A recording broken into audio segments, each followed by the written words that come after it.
Tengan muy buenas tardes. Queremos en esta ocasión tener esta sesión dedicada a un importante sociólogo, ensayista también, con incursiones en algunos temas de filosofía. Su nombre es Zygmunt Bauman. Es un personaje muy conocido en el mundo académico y además que tiene mucha actualidad por algunas de sus tesis, sobre todo la tesis acerca de la modernidad líquida. Es muy conocida en el mundo académico y algunas de sus tesis que comparte con otros sociólogos y antropólogos nos ayudan a nosotros a tener una mejor comprensión del momento actual que estamos viviendo en nuestra historia, con lo cual pues podemos nosotros tratar pues de profundizar en el conocimiento pues de este autor tan importante como es Zygmunt Bauman. Bauman es de origen polaco. También vivió un tiempo en la Unión Soviética, o sea, en momentos pues muy difíciles de su vida, aunque también pues tiene una gran experiencia porque él nació en Polonia en 1925 y murió en Inglaterra, en una ciudad de Inglaterra, en Leeds, el 9 de enero de 2017, o sea que ha muerto hace poco. Un hombre bastante longevo, por consiguiente pues con mucha experiencia. Entonces estamos iniciando en este momento una conferencia que nos va a servir a nosotros como recurso didáctico también para las clases y que nos ayuda también a nosotros a comprender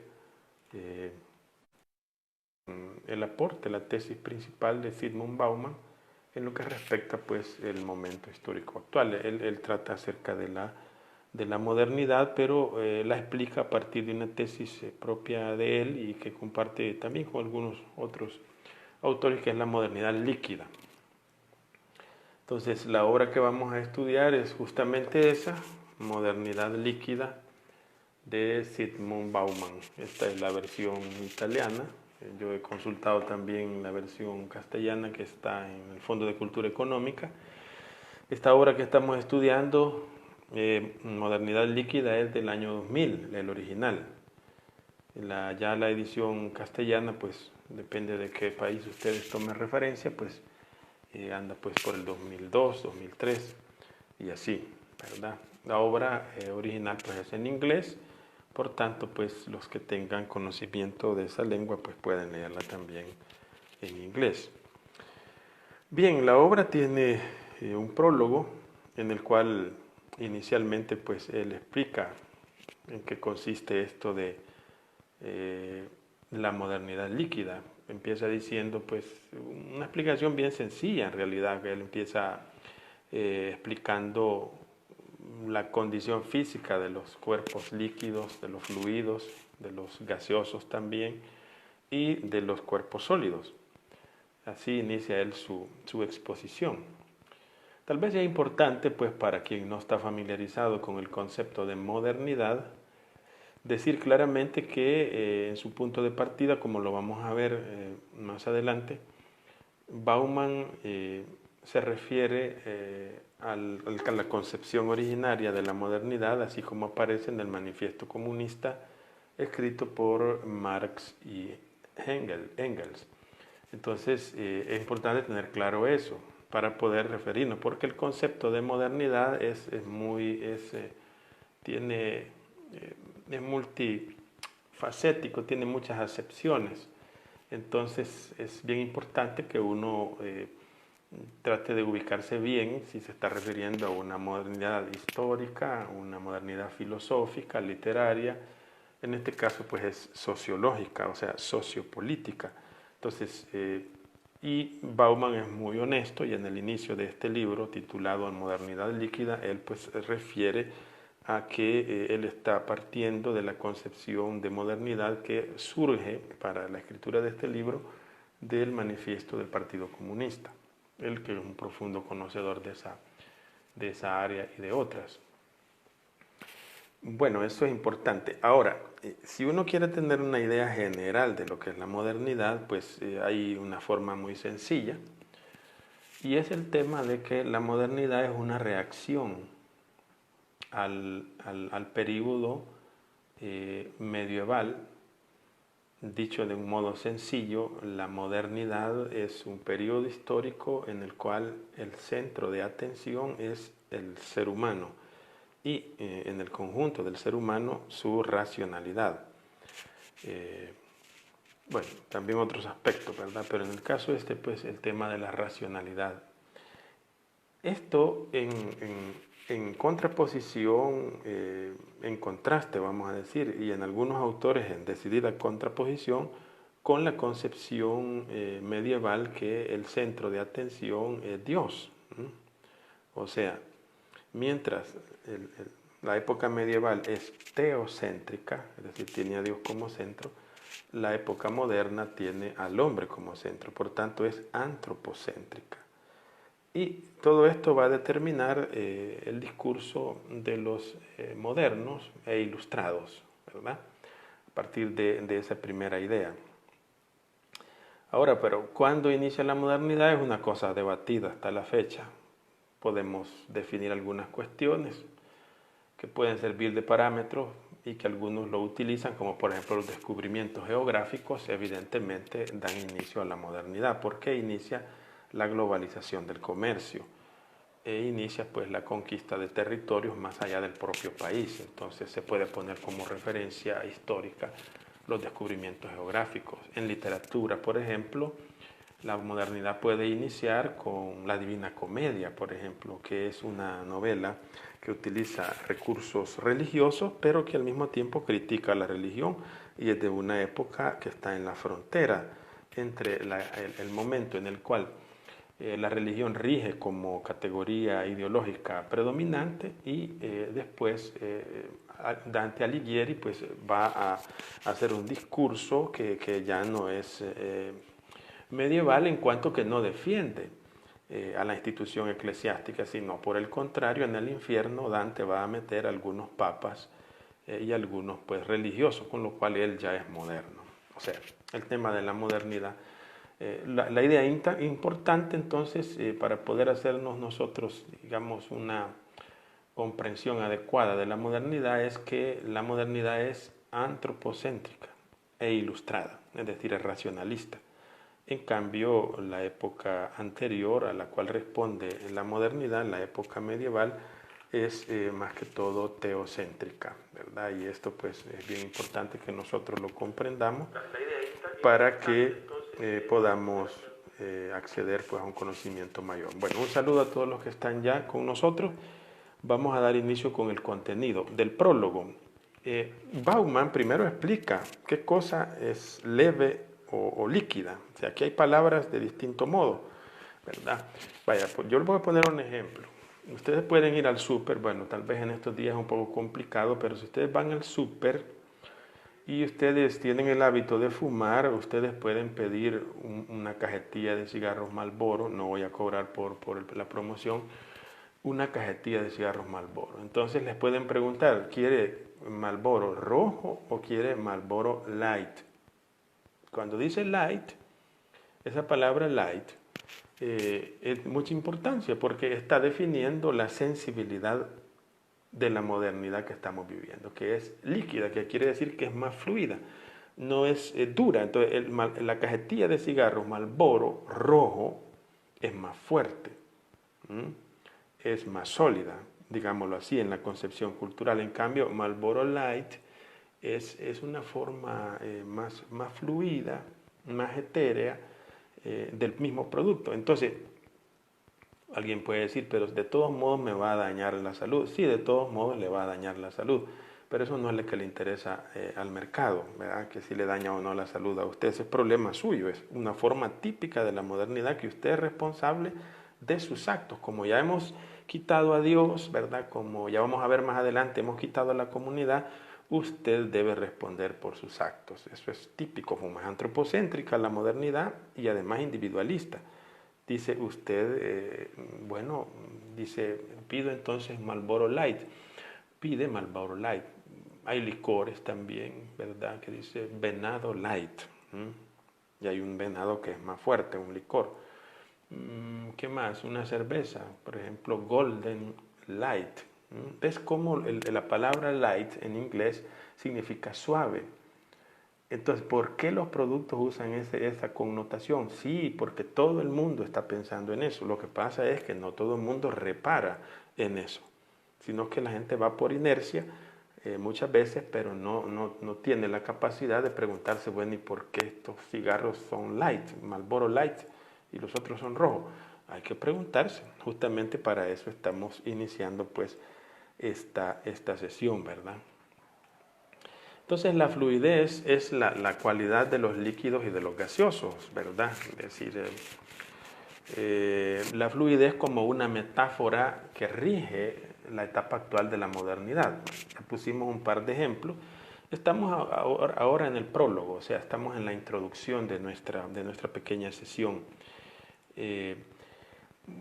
Bueno, entonces Bauman se va a preguntar, ¿acaso la modernidad no fue desde el principio un proceso de licuefacción? Dice, de licuefacción. ¿Acaso derretir los sólidos no fue siempre su principal pasatiempo y su mayor logro? En otras palabras, ¿acaso la modernidad no ha sido fluida desde el principio? O sea que la modernidad pretende desmontar la solidez de los argumentos que parecían eternos, imperecederos, todo lo que tenga que ver con permanencia en el tiempo, la modernidad lo rechaza. Por eso es que podemos adelantar nosotros algún ejemplo. Voy poniendo ejemplos porque el argumento es bastante complicado, pero con ejemplos lo vamos entendiendo. Voy a adelantar un ejemplo que va a salir más adelante. Ustedes nunca se han preguntado por qué cada año hay un modelo nuevo de automóvil. Antes no era así. Cuando Ford, la empresa Ford, empezó a hacer los automóviles, no es que cada año había un modelo nuevo, sino que funcionaba de otra manera. Y se hacía uno cada año, pero no tenía un diseño nuevo. Eso ha ido evolucionando con el tiempo. ¿Y por qué esa idea? Bueno, sí, porque la modernidad no admite productos que tengan las mismas características más de un año, más de 5 años, más de 3 años, porque eso significaría mantenernos en el nivel estático y en la solidez que tenían los productos antes de la modernidad, o que son premodernos, vamos a decir. Entonces, no, por eso es que cuando ustedes compran un celular y yo compro un celular o una computadora, a los 3 años tengo que cambiarlo, porque la empresa pone programas nuevos que no son nuevos, sino que le pone características nuevas para que yo esté obligado a comprar el producto. Entonces, esa es la fluidez de la que estamos hablando, la liquidez. La famosa expresión derretir los sólidos, acuñada hace 1 siglo y medio por los autores del Manifiesto Comunista. Así inicia el libro de Zygmunt Bauman, La modernidad líquida. Yo tengo aquí el Manifiesto Comunista. En esta cuarentena tenía algunos libros por ahí empolvados y los he sacado. Miren lo que dice el Manifiesto Comunista en el primer capítulo, cuando habla de burgueses y proletarios. Voy a leer solo una parte, para que vean ustedes por qué Bauman cita el Manifiesto Comunista. Para empezar a hablar de la liquidez de los elementos sólidos derretidos por los modernos. Entonces Marx y Engels van a decir, la burguesía ha jugado un rol altamente revolucionario en la historia, refiriéndose esta revolución a la etapa del feudalismo, como ustedes ya saben. Y que, bueno, en el Capital y también aquí en el Manifiesto Comunista, Marx y Engels van a decir que la modernidad que ellos encarnan, que es el marxismo, ¿verdad? Va a venir a desmontar las tesis de la burguesía. Y la burguesía, a su vez, ha desmontado las tesis de la época medieval. Allí donde ha conquistado el poder, la burguesía ha destruido las relaciones feudales, patriarcales, idílicas. Si contemplación eliminó sin contemplación, eliminó esas heterogéneas cadenas feudales que sujetaban a los hombres a sus superiores naturales, para imponer entre ellos tan solo el vínculo del frío interés y el cruel pago al contado. Ha ahogado el éxtasis sagrado que provoca el fervor religioso, el entusiasmo caballeresco y el sentimentalismo del pequeño burgués en las aguas heladas del cálculo egoísta. Ha hecho de la dignidad personal un simple valor de cambio. Ha sustituido las numerosas libertades escrituradas y adquiridas por la única y desalmada libertad de comercio.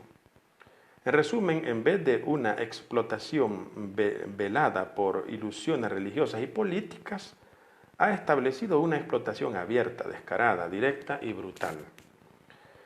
Al despojar de su aureola todas las profesiones que hasta ese momento eran consideradas virtuosas y dignas de piadoso respeto, la burguesía ha convertido al médico, al jurisconsulto, al sacerdote, al poeta o al hombre de ciencia en sus servidores asalariados. Este es el manifiesto comunista, por eso es que Zygmunt Bauman cita al manifiesto comunista, porque él considera que en la línea de argumentación que él lleva como sociólogo, ¿verdad?, él se va a apoyar en esa premisa del manifiesto comunista para él explicar qué cosa es modernidad líquida. Por tanto, si uno lee el manifiesto comunista, se lee rápido, en una noche de desvelo de estas que uno no puede dormir en estos días, se lo lee menos. El manifiesto comunista trata de desmitificar la tradición que pone al centro tres instituciones, básicamente, que son las que va a utilizar Bauman, que son las que le interesan.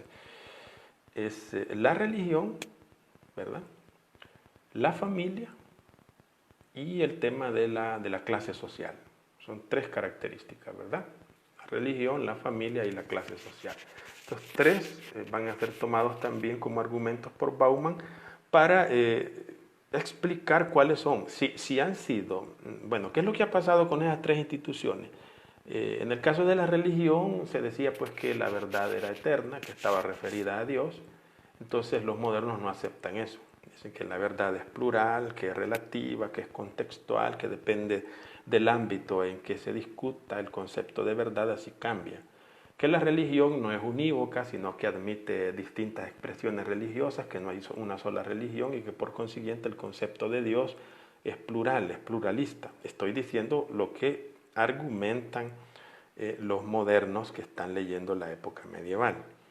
Y la clase social, en este caso, no se va a admitir que haya unos señores pues, y unos siervos en la leva, en el sentido pues, que se entendían pues, en la época feudal, sino que se va a hablar pues, de otras propuestas. En esto, pues, ¿verdad?, evidentemente nosotros conocemos la historia.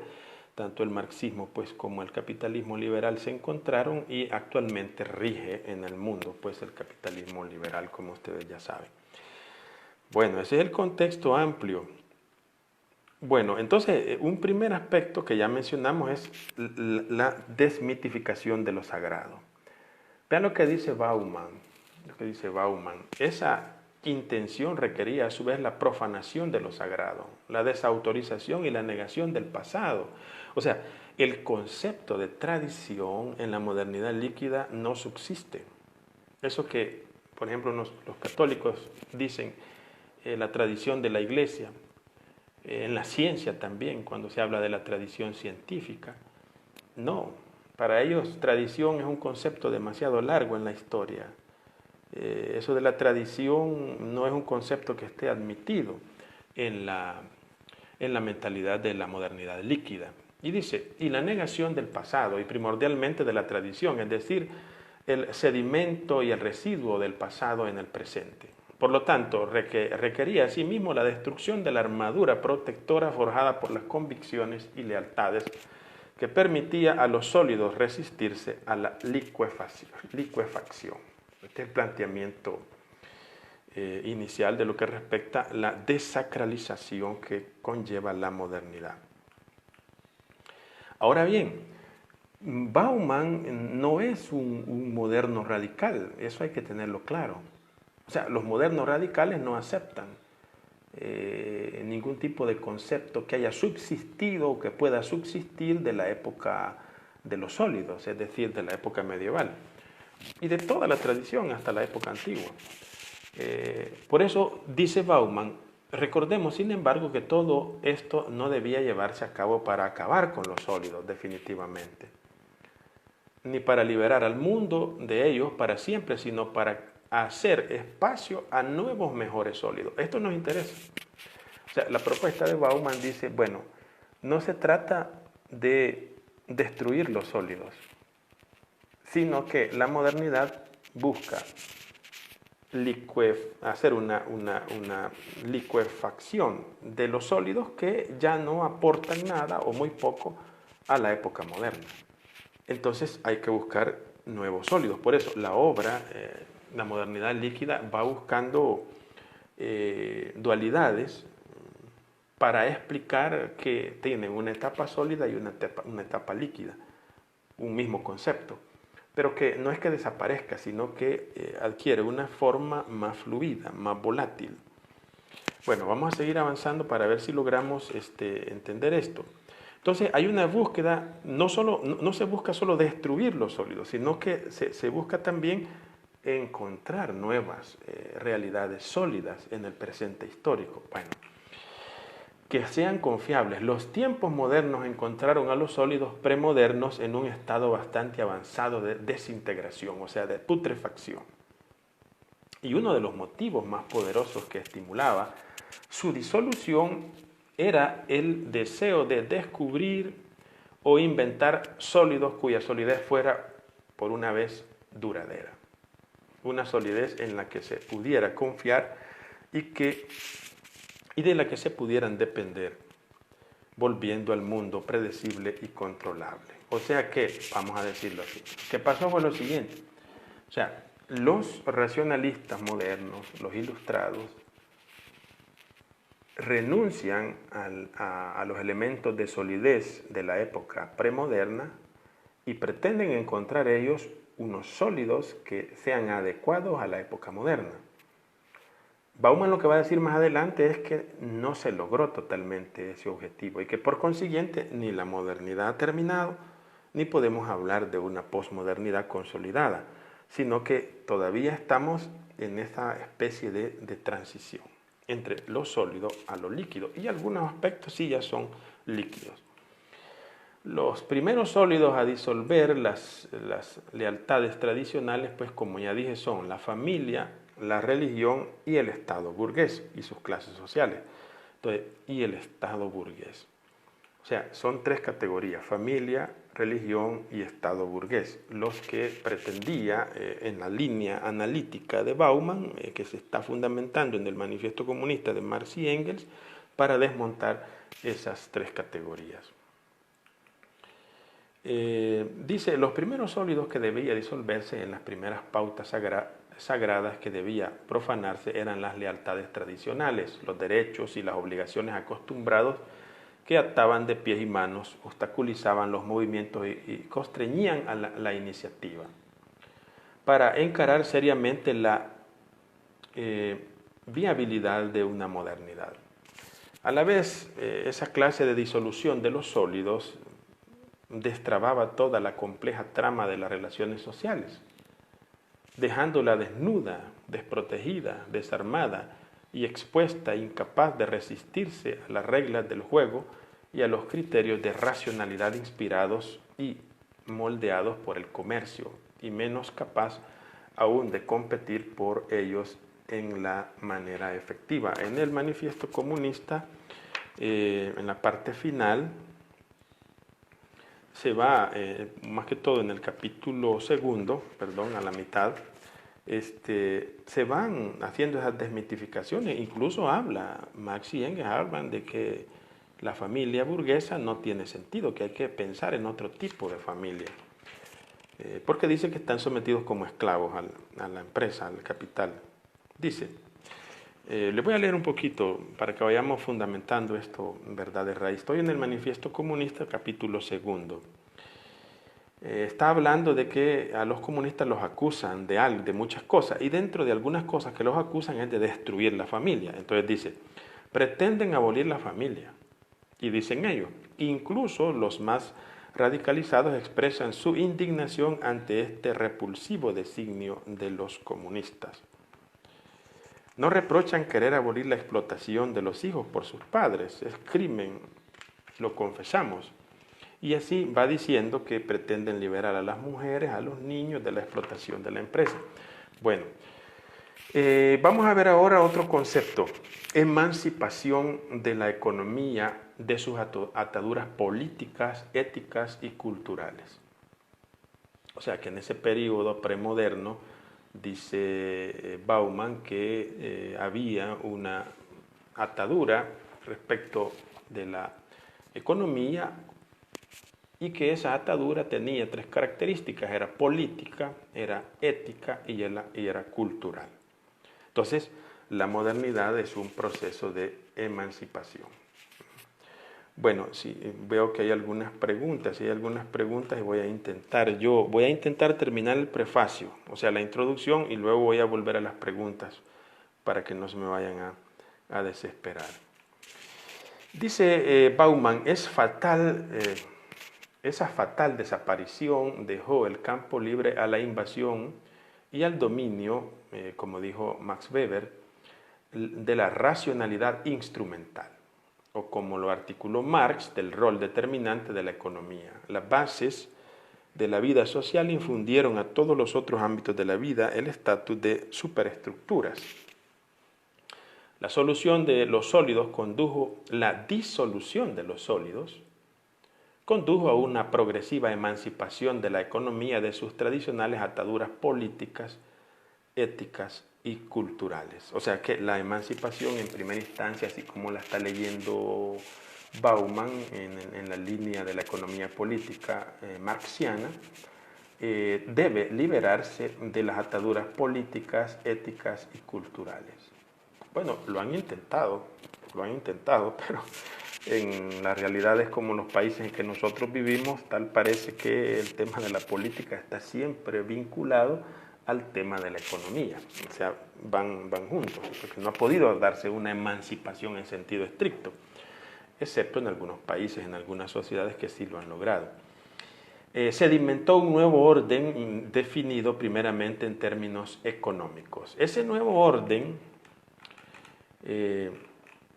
a diferencia de la mayoría de los casos que nosotros conocemos, pues adquiere formas diversas dependiendo del país en que nos encontremos. Entonces, concepto de emancipación. Emancipación de la economía, ¿verdad? De la política, de la ética, estamos diciendo, de la economía, de la ética y de la cultura. Bien, en el modo para nosotros poder entender qué es lo que está sucediendo actualmente, incluso en nuestro país y en nuestros países, los que están viendo en otros países, más que todo latinoamericanos, para poder comprender es necesario leerse algunas novelas o libros, digamos, que hablan de un concepto que no es muy usual en la vida cotidiana, que es la distopía. Nosotros hemos oído hablar de la utopía. Esa palabra sí nos suena, porque utopía, en términos de la filosofía y de la sociología política, la utopía es la imaginación que tiene un autor de una sociedad idealizada, en donde pues la felicidad y el orden y el buen funcionamiento es posible. Entonces a eso nosotros le decimos utopía. En cambio, los libros que proyectan una sociedad en la cual da temor vivir, en cambio la utopía, como es algo perfecto, dan ganas de vivir en esa ciudad imaginada, en esa sociedad imaginada. Pero la distopía no, es lo contrario. La distopía es cuando un autor escribe un libro en el cual imagina una sociedad en la que no quisiera vivir. Y hay distopías, como vamos a ver más adelante, muy interesantes, que incluso han profetizado lo que está pasando actualmente. Temas de proliferación de bacterias, otros autores, aun cuando la tecnología no estaba desarrollada, dijeron que íbamos a vivir en un mundo controlado por un hermano mayor, ¿verdad? Un Big Brother, que es un ojo que nos controla, así como el ojo de Sauron, que controla todo, en el Señor de los Anillos. Entonces, toda esa literatura que proyecta una sociedad en la cual no quiero vivir porque me da temor a ser controlado, es denominada una literatura distópica. Por eso digo esto por lo que voy a comentar a continuación.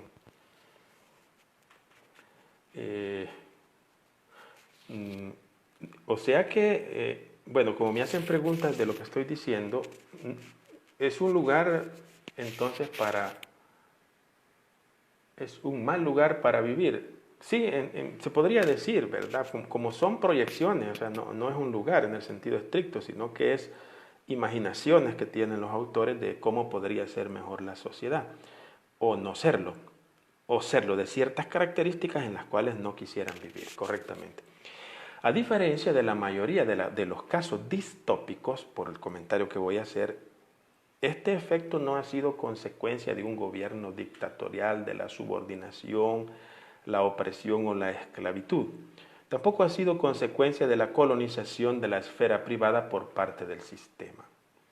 Más bien todo lo contrario, la situación actual emergió de la disolución radical de aquellas amarras acusadas justa o injustamente de limitar la libertad individual de elegir y de actuar. La rigidez del orden es el artefacto y el sedimento de la libertad de los agentes humanos. Es decir, como estas obras son muy técnicas, cuando hablamos de una distopía, por ejemplo, vamos a ir adelantando argumentos y después vamos a explicar más adelante. Si uno quiere vivir en un lugar seguro, ¿cuáles son las características que debe tener ese lugar? Debe ser un lugar aislado, donde no haya mucha gente, mucho barrio peligroso. Debe estar vigilado constantemente por unas cámaras y debe tener guardias en las entradas y salidas de esa residencial.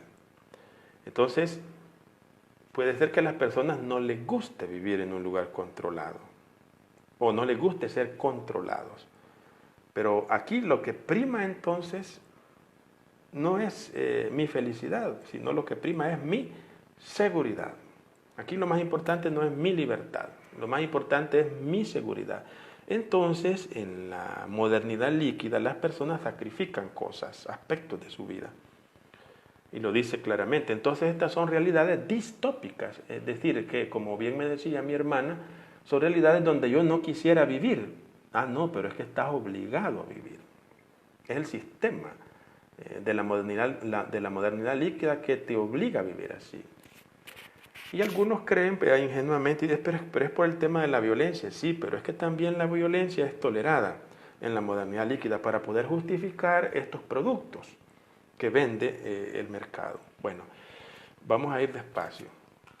Más bien, como todo lo contrario, la situación actual emergió de la disolución radical de aquellas amarras. Esa rigidez es el producto general de perder los frenos, de la desregularización, de la liberación, la flexibilización. Son palabras líquidas.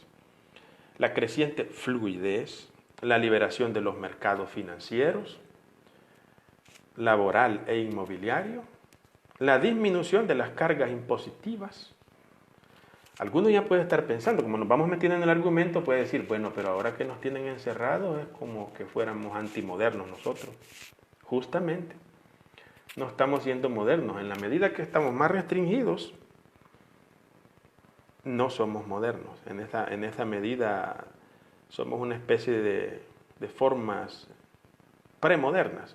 Pero es una coyuntura, ¿verdad? En todo caso, vamos a seguir abundando hasta terminar nuestra introducción.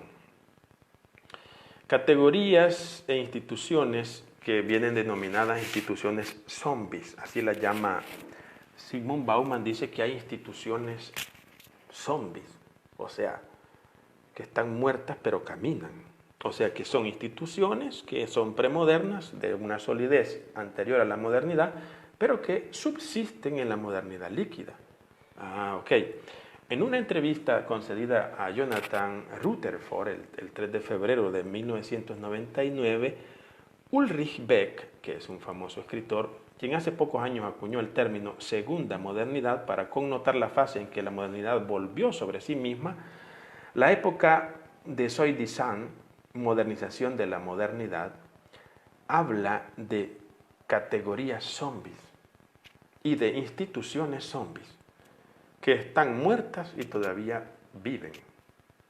Entonces aquí mencionan la familia, la clase social y el vecindario, o sea, el barrio, como ejemplos ilustrativos de este nuevo fenómeno.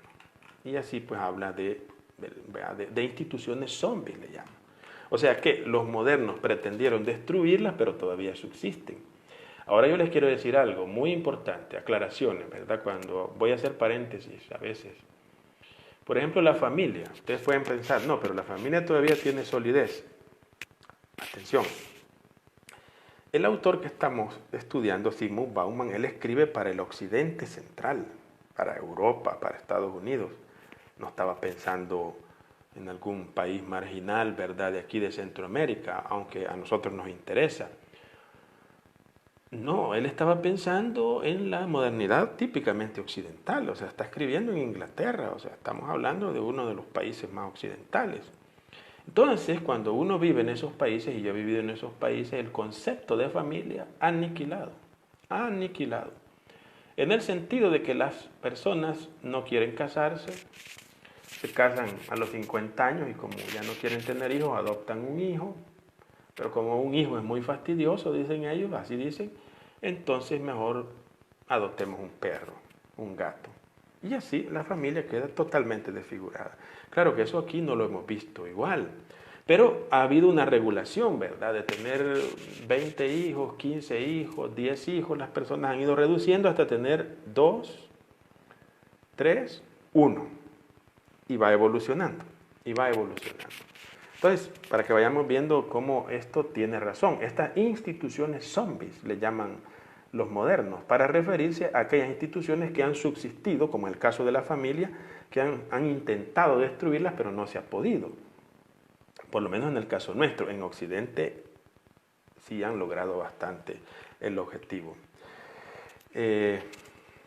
Bueno, dice, salimos de la época de los grupos de referencia preasignados para desplazarnos hacia una era de comparación universal. O sea, que antes todo era más local, ahora es más universal, en la que el destino de la labor de construcción individual está endémica e irremediablemente indefinido, no dado de antemano y tiende a pasar por numerosos y profundos cambios. Entonces, universalización, que es la globalización, y también individualización. Esas dos categorías hay que tenerlas muy en cuenta a la hora de hablar de la modernidad líquida, ¿verdad? Es muy importante. Entonces, el individualismo, por ejemplo, en Europa es tremendo. No digo de todos los países, pero por lo menos en los que yo vi y viví, es impresionante. Entonces, en una residencia donde yo pues habitaba, que podían haber 100 estudiantes en un edificio, habían ocasiones, y por lo menos lo vi 4 veces en los 5 años y medio que estuve fuera del país, en Roma, en lo que decían, se murió tal estudiante, y lo encontraban 10 días después, 8 días después, porque no lo veían. Entonces, como allí el ámbito privado es sagrado, porque así lo impone la modernidad líquida, es sacrosanto, porque toda la responsabilidad recae sobre el individuo, entonces nadie se mete con nadie. Tiene una ventaja, ¿verdad? Que uno vive más libre, vamos a decirlo así, supuestamente, pero al mismo tiempo hay una insolidaridad, es decir, que si tú tienes un problema, tú tienes que ver cómo lo resuelves. Que si tú te mueres, tú tienes que ver cómo te las arreglas con tu muerte. Y como les repito, pues encuentran con mucha frecuencia un anciano que murió hace 10 días, pues y nadie decía nada por él. Bueno, versión entonces privatizadora de la modernidad. Como resultado, la nuestra es una versión privatizada de la modernidad, en la que el peso de la construcción de pautas y la responsabilidad del fracaso caen primordialmente sobre los hombros del individuo. En este sentido, pienso yo que la realidad, como el caso nuestro salvadoreño, todavía las personas son solidarias, todavía. Pero ha entrado mucho, más que todo en la capital, el tema del individualismo, el concepto de comunidad, como vamos a ver en los capítulos siguientes, ha entrado bastante en decadencia. Bien, estaba diciendo pues que esta es una característica, la privatización propia de la modernidad líquida. Entonces cada quien se hace cargo y se responsabiliza de sus decisiones. Bueno, esto es de sentido común, pero en la modernidad está muy acentuado. O sea, que tú pides ayuda, lo que te van a preguntar es, bueno, ¿y usted que no ha previsto eso? Si alguien le da el coronavirus en Estados Unidos y no tiene seguro y no tiene atención médica, probablemente va a morir. Porque en esos países a nadie le admiten que no tenga prevista su vida.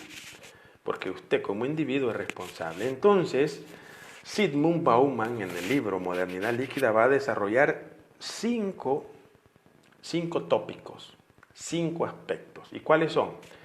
Emancipación, individualidad, tiempo-espacio, compleja, tiempo-espacio, o guión, trabajo y comunidad.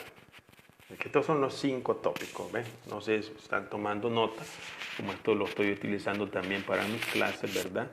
Emancipación, individualidad, tiempo, espacio, trabajo y comunidad. Bueno, entonces Zygmunt Bauman va a tratar de desarrollar esos aspectos. Vamos a ver qué nos dicen por aquí los que nos están escribiendo, antes de seguir, para no ser cansado esto. Saludos cordiales a Carlos Morales. Mi hermana, tradicionalidad humana ayuda al ser humano a usar razón o su raciocinio. Angélica, Napoleón, ¿verdad? Estoy leyendo a Bauman y me parece interesante cuando propone que la libertad del individuo se obtiene en tanto se hace sumiso a la sociedad. Esto depende porque la sociedad en la modernidad líquida condiciona al sujeto, así es. O sea, es más que todo el Estado. El Estado, o sea, tiene sistemas de control. Qué importante su información, padre, me dice Evelia Alvarado.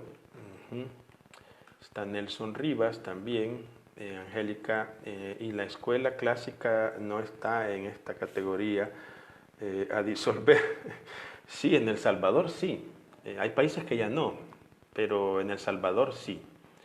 Me llamó la atención en cierta ocasión que el señor presidente viajó a China con su señora esposa y la señora esposa del presidente actual aparece en un salón de clase en China. Y habían, creo que eran 10 estudiantes, niños. Y estaban sentados en el piso, en el suelo, que era alfombrado. Las paredes no eran rectangulares, ni tampoco las libreras tenían una forma oblicua. Esta es la educación en la modernidad líquida. Entonces nosotros estamos en una etapa primitiva, hay que decirlo, porque los salones de clase todos son rectangulares, todos son azul y blanco que no se sabe por qué son azul y blanco. Y algunos dicen, es por el patriotismo, ¿y a quién le interesa el patriotismo? Patriotismo y nacionalismo son conceptos sólidos que hay que ablandar también, según la modernidad líquida. Entonces, lo extraño es que van a estos países, miran cómo funciona el sistema educativo, que no es masa de estudiantes, sino que son 10, la maestra en el suelo jugando con los niños y los colores agradables según los criterios de psicología para la educación. Entonces, ante la pregunta, ante la pregunta si se puede cambiar el sistema educativo salvadoreño, por supuesto, no solo se puede, sino que se debería cambiar. A la distopía, pues ya le dimos el comentario, Angélica. Vivimos en una distopía, dice Carlos Elías. Si vivimos en una distopía, según una proyección, sí lo estamos. Por ejemplo, en este momento nosotros vivimos en una distopía orwelliana, se le llama. Orwell escribió una novela que se titula 1984, así, en el que él imagina que la sociedad nos va a controlar por medio de sistemas digitales y que vamos a estar vigilados constantemente. Bueno, eso lo estamos viviendo. También dice Orwell que va a haber represión. O sea, él escribió la novela no en 1984, que así se llama. O sea, que él la escribió, pongámoslo en los años 40, me parece, o 50, ahora no recuerdo. Pero se titulaba 1984, o sea que iba a funcionar, digamos, 30 o 40 años después de que la estaba escribiendo. Y ahí escribió que iba a haber represión, que nos iban a vigilar todo el tiempo y que iban a haber actitudes dictatoriales. Entonces, ante la pregunta, ¿estamos viviendo en una distopía? En este momento sí estamos viviendo en una distopía orwelliana, se dice, de Orwell. Gracias, Carlos Elías. Buena pregunta. Salvador Meléndez. Hoy estamos ante una crisis nacional por la pandemia con un presidente con pensamiento light, cool. Con asesores light, todo es un show mediático de popularidad y pocas luces. Luces se refiere usted a poca racionalidad, pero muchas luces en cuanto a la modernidad, entiendo aquí. Endeudando a un país prácticamente quebrado. Bueno, sí, efectivamente, el presidente actual de El Salvador es una expresión de la modernidad líquida. Es un buen ejemplo, pero si Dios nos da vida, vamos a explicar mejor eso cuando hablemos de Marc Augé, un antropólogo francés que habla del no lugar y de cómo actualmente lo que predomina es la digitalidad. Y también, además de Marc Augé, Byung-Chul Han, él también habla mucho pues, de este tema. En cambio, Bauman lo va a tocar cuando él se refiere en el tercer capítulo de su libro Modernidad Líquida, cuando habla de tiempo-espacio, ahí lo va a tratar y va a citar a Marc Augé. Entonces, Salvador Meléndez sí tiene esas características de una modernidad líquida. ¿Sabe usted que un entrevistador tenía en su sala de entrevistas al señor Nayib Bukele, el entrevistador es este señor de TCS Noticias, Moisés Urbina, y Moisés Urbina, ironizando el movimiento Nuevas Ideas, antes de las elecciones le dice, pero es que el movimiento Nuevas Ideas es un éter, le dijo, un éter. Fíjese que Moisés Urbina, que creo que es ingeniero, no es filósofo, en modo irónico y creo que sin saberlo, él estaba definiendo exactamente al movimiento Nuevas Ideas. Porque el movimiento Nuevas Ideas es un éter, efectivamente, porque es light, porque no tiene una estabilidad localizada, sino que se mueve en la digitalidad. Y eso es típicamente modernidad líquida. Por consiguiente, ¿verdad? Moisés Urbina en ese día actuó como excelente filósofo, solo que sin saberlo, ¿verdad? Creo yo. Pero, dice Angélica, nos guste o no, El Salvador desde el satélite conocen hasta nuestros pensamientos con el mal llamado el ojo de Dios. Sí, es el Big Brother, esto ya, y hoy hay formas más avanzadas, ¿verdad?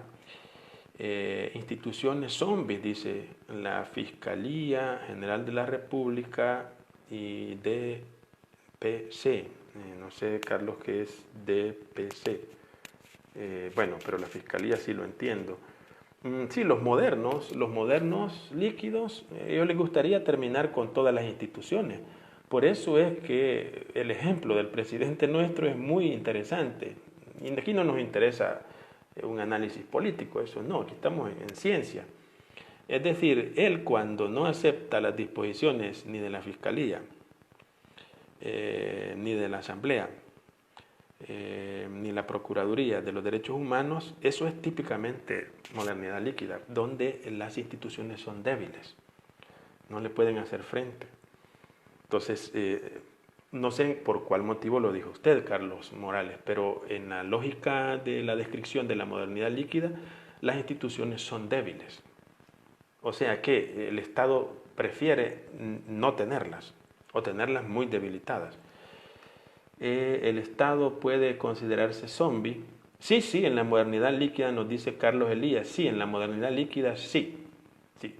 Bueno, la propuesta marxista lo intentó quitar, ¿verdad? El Estado burgués. Y al intentarlo quitar y con todo el esfuerzo que hizo, generó o provocó lo que ahora pues el Estado capitalista liberal, ¿verdad? Que es la consolidación de lo que ellos no querían. Carlos Elías, y no si estamos a un pie de serlo. Sí, pero sí, o sea que teóricamente sí, tanto Carlos Elías como Yolanda. Marvin Guillén, el concepto de familia tradicional está formado, este formato no fue sino para ser explotado por la tradición y tener uniformidad, así tener mejor control y garantizar la producción. Sí, así lo entienden los modernos, Marvin. Lo que pasa es que aquí, como estamos analizando a Bauman, nosotros nos circunscribimos al análisis que él está haciendo. Pero si nosotros no saliéramos de este análisis y le preguntáramos, por ejemplo, a un teólogo cristiano o a un filósofo existencialista, te podría decir otra cosa, te puede decir, no, la familia es importante. Y bueno, yo personalmente creo que la institución familiar es importante. Pero como estamos analizando la modernidad líquida considera que la familia, en lugar de ayudar, es un estorbo para la producción de mercancías. Entonces hay que terminar con ella. Pero no lo pensaban solo no lo piensan solo los capitalistas, lo piensan también, como lo sostiene Marx en el manifiesto, también ellos. Lo único que en el caso de Marx, lo que ellos dicen es que la familia está siendo explotada, las mujeres y los niños, cuando él escribió eso. Entonces se refiere a liberarlos. Muchas gracias por su respuesta y por la clase. Aquí sí hay muchas luces de racionalidad, excelente dirección de protección al consumidor. Así, todas las formas de control, la modernidad no les gusta, la modernidad líquida. Ellos dicen, no, aquí control no. Bueno, avancemos, ¿verdad? Lo más que podamos este día. Bueno, ya les expliqué de los 5 tópicos de los que trata Bauman, ¿verdad? Repitámoslos. Emancipación, individualidad, tiempo-espacio, trabajo y comunidad. También hay una reinterpretación del tema de la historia. En la modernidad el tiempo tiene historia, gracias a su capacidad de contención, que se amplía permanentemente, la prolongación de los tramos de espacio que las unidades de tiempo permite pasar, cruzar, cubrir o conquistar. También en la modernidad líquida el tema de la tecnología es esencial para poder comprender la evolución que se da en el proceso industrial. O sea, el paso de la época feudal, de los hilados hechos a manos, y el paso a la revolución de la máquina de vapor, que son las revoluciones industriales, hay un gran salto cualitativo, pero el paso de la máquina de vapor a los combustibles fósiles es otro avance, y de los combustibles fósiles a la biomecánica y a la computación y a los sistemas digitales es otro nivel. Por consiguiente, la tecnología, la evolución de la tecnología va a determinar o va a impactar en la sensibilidad cultural.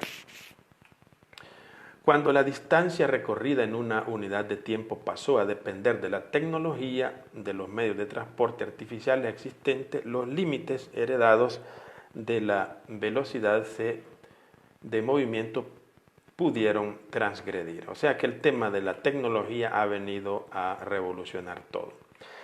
Hay un punto final que quiero tocar en esta clase, porque veo que vamos a ir despacio, porque estos temas sinceramente pensé que iba a avanzar más en la clase. Entonces, creo que lo voy a convocar, ¿verdad? Para las siguientes sesiones.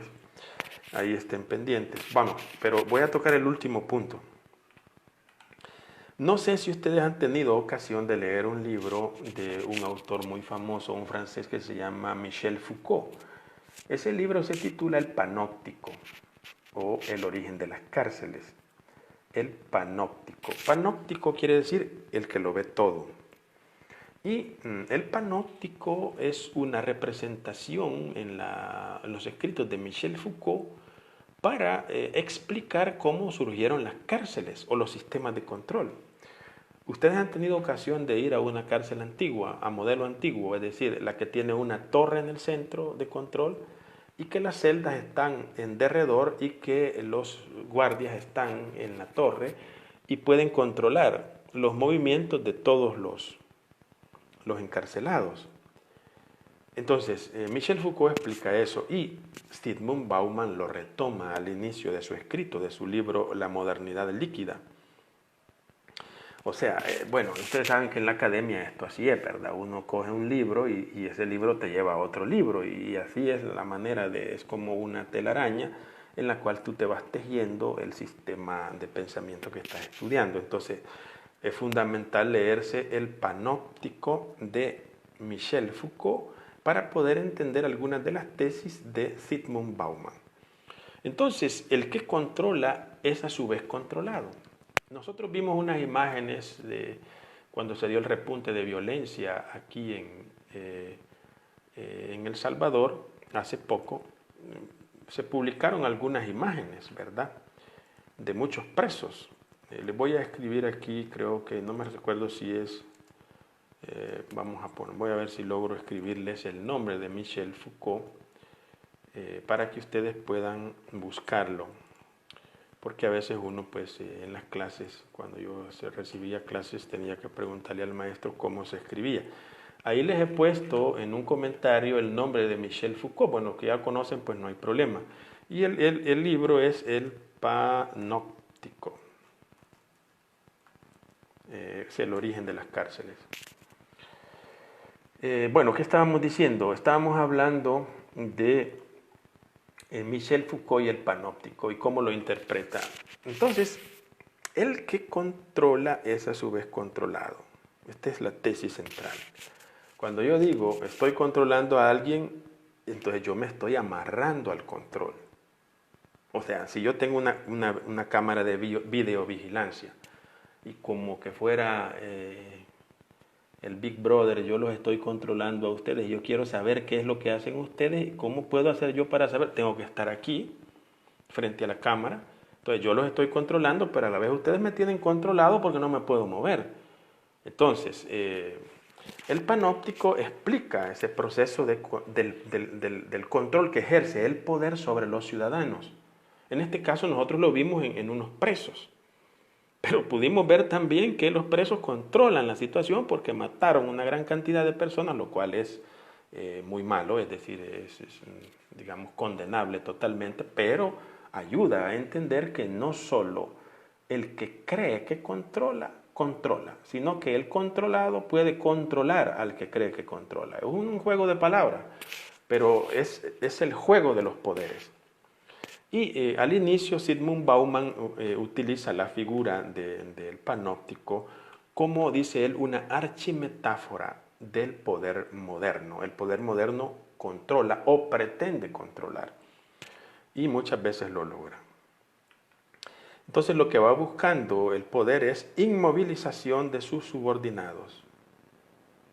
Esto nos debe hacer clic, porque como ahora estamos totalmente controlados, ese es un ejemplo muy concreto el que estamos viviendo de cómo el Estado puede, dice, inmovilizar a sus subordinados.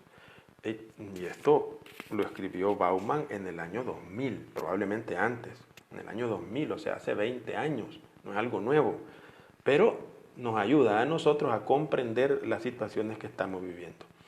Además de lograr la inmovilización de sus subordinados en el espacio mediante la negación del derecho a moverse, también busca rutinizar el tiempo. O sea, la otra forma de control es ponerle rutina al tiempo. O sea, que nosotros funcionemos según una rutina. Una rutina. Esto está bien logrado en las empresas, por ejemplo. Entonces, pero también en la sociedad esto así funciona. Bueno, entonces hemos dicho el control en el caso del panóptico. Quería pues solamente pues mencionárselos. Quiero finalizar porque voy a cerrar ahorita que estoy, ¿verdad?, en una hora de exposición. Nomadismo y territorialidad. Esas son, digamos, esas dos. O sea que miren, Bauman, como clave de lectura de su libro La modernidad líquida, Bauman lo que va a hacer es coger elementos que aparecían sólidos en la premodernidad y que después aparecen líquidos. Por ejemplo, nomadismo y territorialidad. Son conceptos sólidos. Más que todo territorialidad. Entonces, se supone que el nómada era alguien primitivo, que andaba errante. Y que el sedentario, el que ya tenía pues una familia y tenía además una pequeña empresa, tenía que estar en el puesto. Era la persona que más se había desarrollado. Hoy hemos vuelto como al inicio de la historia, o sea, hoy el nomadismo, o sea, el no lugar, el no estar situado en un lugar es lo normal. Y lo anormal es estar fijo, es estar, digamos, sentado toda una cantidad de tiempo. Yo me he excedido en esta clase al hacerla de 1 hora. En este caso, nomadismo y territorialidad. Dice Bauman, en la etapa fluida de la modernidad, la mayoría sedentaria es gobernada por una élite nómade y extraterritorial. No me equivocaría yo que algunos de los que están viendo esta sesión, o la van a ver más tarde, tengan sus jefes no en el propio país. Yo conozco casos en los que los jefes están en España, en Estados Unidos, y desde allá mandan las coordenadas con el celular, con la computadora. Y la empresa funciona aquí, es una transnacional. Entonces lo que dice Bauman es cierto.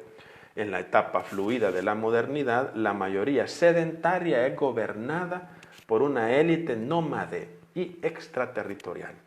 Por eso es que en los países, en las capitales, construyen unos edificios de apartamentos como los que están construyendo en San Salvador.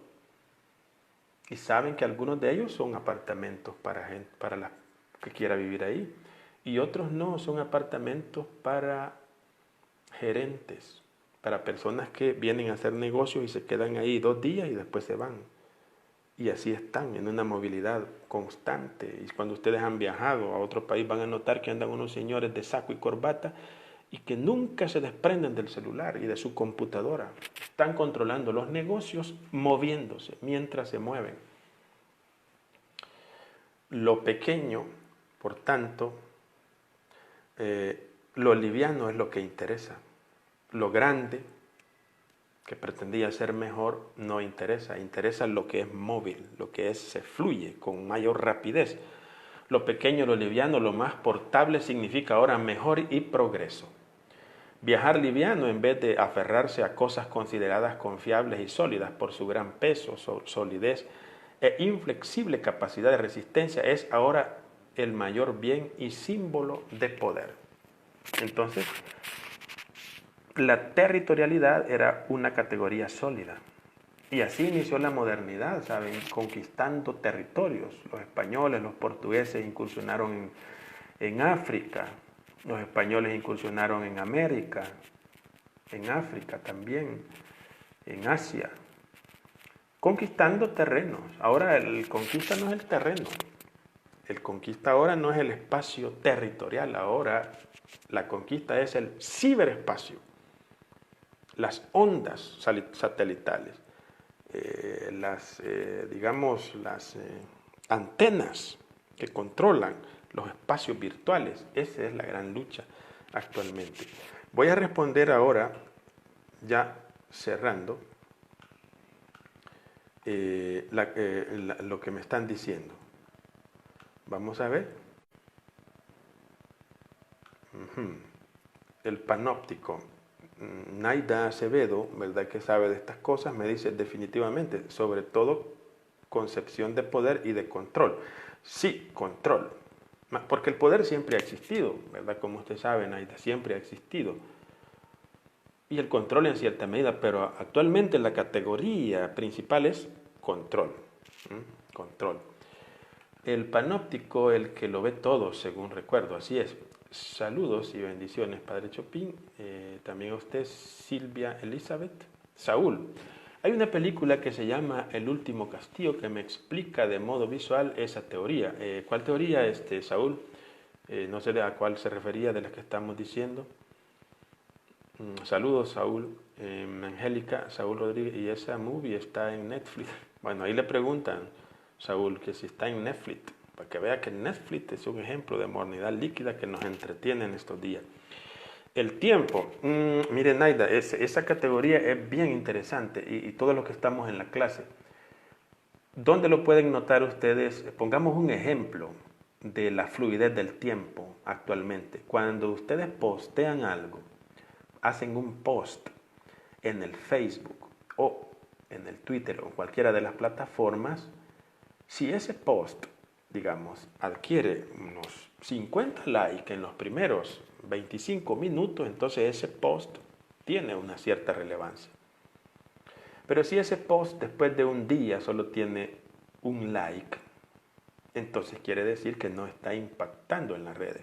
Entonces la concepción del tiempo en la modernidad líquida, en la modernidad es histórica, en la modernidad líquida es instantánea. El tiempo sin historia es una característica de la modernidad líquida. El tiempo con historia es una característica de los premodernos y de los modernos. Pero en la modernidad líquida, ya casi entrando a la posmodernidad, el tiempo es aquello que decían los antiguos, el carpe diem, aprovecha el instante. Entonces, no es un tiempo alargado, sino que como todo, también el tiempo tiene que ser fluido. Por eso hay que entrar muy bien en esa categoría. El tiempo es una de las categorías principales, como lo explica en el tercer capítulo de su libro, Zygmunt Bauman. Carlos Elías, la aplicación concreta de la modernidad líquida nos podría conducir a una dictadura. Bueno, aclaremos algo. Hay dictaduras que son premodernas, es decir, primitivas, como por ejemplo cuando tú entras con los militares y te pegan unos tiros. Eso es de la época de la dictadura antigua. Pero sí no es que puede haber, hay una dictadura de la tecnología. Por eso estos autores van a desarrollar pues la teoría crítica, ¿verdad? Y van a partir de la racionalidad instrumental, es decir, la razón que construye la tecnología está orientada al dominio, al control, y no a la libertad de las personas. Aunque las personas creen que porque andan el último celular son más libres, no, al contrario, son más controladas. Por eso es que los mafiosos no usan celular, según podemos ver en los informes que dan las noticias, sino que usan papelitos antiguos, papel, ahí anotan, hay que matar a fulano de tal, hay que extorsionar, pero no en la computadora porque está controlada. Entonces, muy bien el tema de que una dictadura, grave sería que entráramos en una dictadura militar o con características militares en un periodo digital. O sea, eso es como caminar como el camarón hacia atrás, ¿verdad?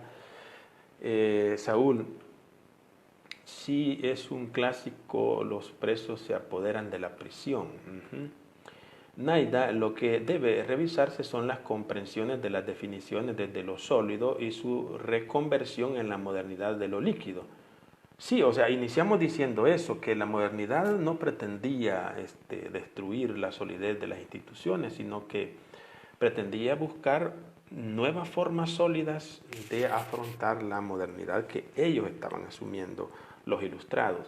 Lo que pasa es que no siempre se ha logrado ese objetivo. Y al panóptico que era poder y control en el siglo XVIII puede traerse o aplicarse en la actual sociedad. Sí, de eso hablamos, Angélica, es decir, pero actualmente el panóptico como bien va a decir Zygmunt Bauman, está desfasado. O sea, la forma clásica del panóptico, de la torre de control, que controla a los presos físicamente, ya no funciona. Ahora, el panóptico, si se le puede, no se le llama panóptico, se le llama el sinóptico. Ya más adelante vamos a explicar eso.